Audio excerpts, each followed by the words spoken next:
So I want to know, you've got a job with us now, what's going to make you leave?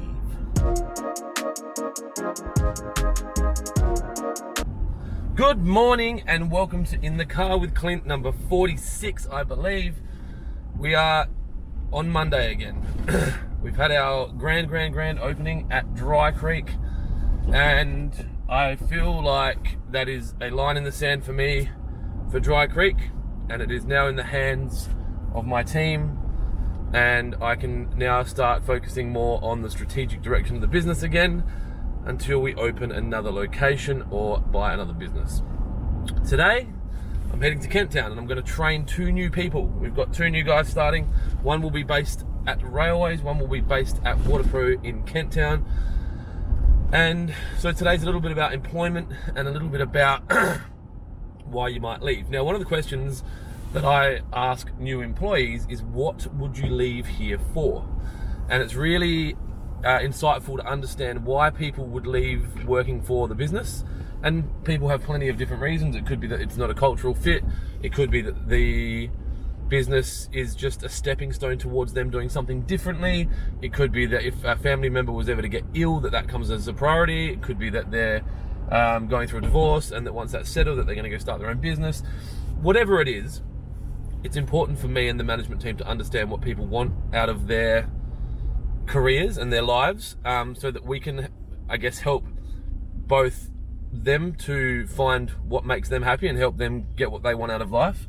And then it also helps us with planning. So, you know, we've got people that have come and worked for us that are trying to, say, get citizenship and then move into a different position. Now, if that's a 1 or 2 year process, it's great for me to understand that, because one, I can plan to when to hire their replacement. And look, a lot of times they might not look for a replacement because they might not look to leave because they love it so much. But if they are looking to leave, it gives me that period to find someone and let them train their replacement so that there's no skill gap in their role. But 2, if the person's been really good and has done the right thing and communicated well with us, I'll go above and beyond to help them, I guess, find their dreams and help put them in touch with people. Adelaide's one of those really small cities that's kind of a large country town, and everyone knows everyone. And, you know, if you've worked for me and people know that, you know, there's probably multiple thousands of people that know how to get access to me that are in positions that might want to ask questions about someone's employment. And if you've done the right thing, then you're going to get a glowing report, and then it's going to make it much easier for you to move into that role that you really love. So I asked that question. It helps me understand what's going on. And then we move into an onboarding process now. So the 2 guys that have started today, I'm going to spend the whole day today with them. It's not something that I've done before, but I'm concerned that in the rapid growth that we've had over the last decade plus, that person 1's teaching, well, person 1 learnt from me, person 2 learnt from a little bit of me and person 1, person 3 learnt from person 1 and person 2, then person 4 is learning from person 3, who's got this kind of broken communication from 1, 2 and 3, and therefore there's this lack of quality around understanding around what I expect from people. Now, I think one of the keys when onboarding and keeping new talent is to clearly communicate your expectations around what you expect from them, and then clearly outline what your business and what you as a company will do for them. It's not a one-way street. Employment is a relationship, and people have a lot of opportunities now. And as an employer, it's important to make sure that that relationship works both ways, so that you've got low employee turnover and that you've got high employee satisfaction and people are actually looking forward to coming to work. So that's something that I will be doing today. Weekend morning coffee.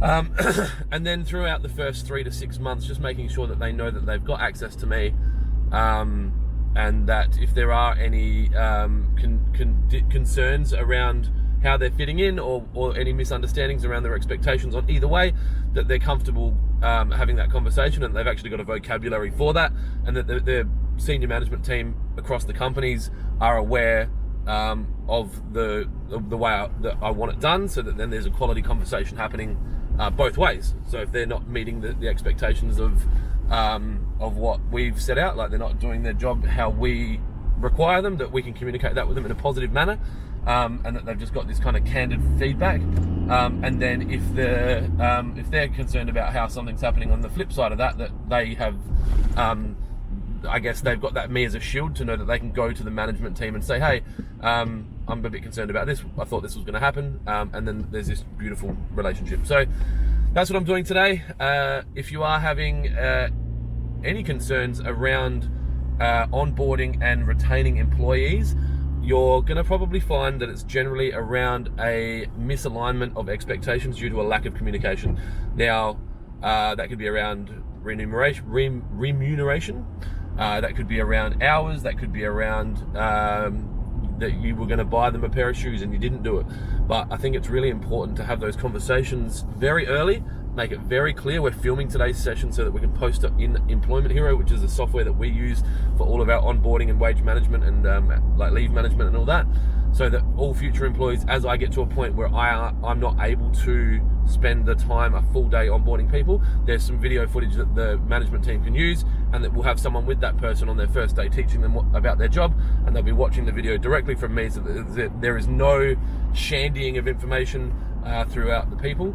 And then we have the clearest outlined expectations, so that there is not a misalignment of what we are expecting, and everyone moves forward happily. Not everyone is going to enjoy working at WaterPro. That is fine. It's how we handle it that makes a difference, and that's a two-way street. So that is it. I hope you have a wonderful day. It's a bit gloomy here in Adelaide. I think we're about to start having autumn, unless next week's summer again, but I don't hold great hope. Thanks for tuning in. I'm enjoying producing this content. If you are enjoying it, please let me know. Maybe stick a comment in the comments section, or just give the video a like. If you have anything you want me to discuss about what I'm doing, please feel free to send me a message or stick it in the comments. And if you haven't subscribed yet, you are missing out.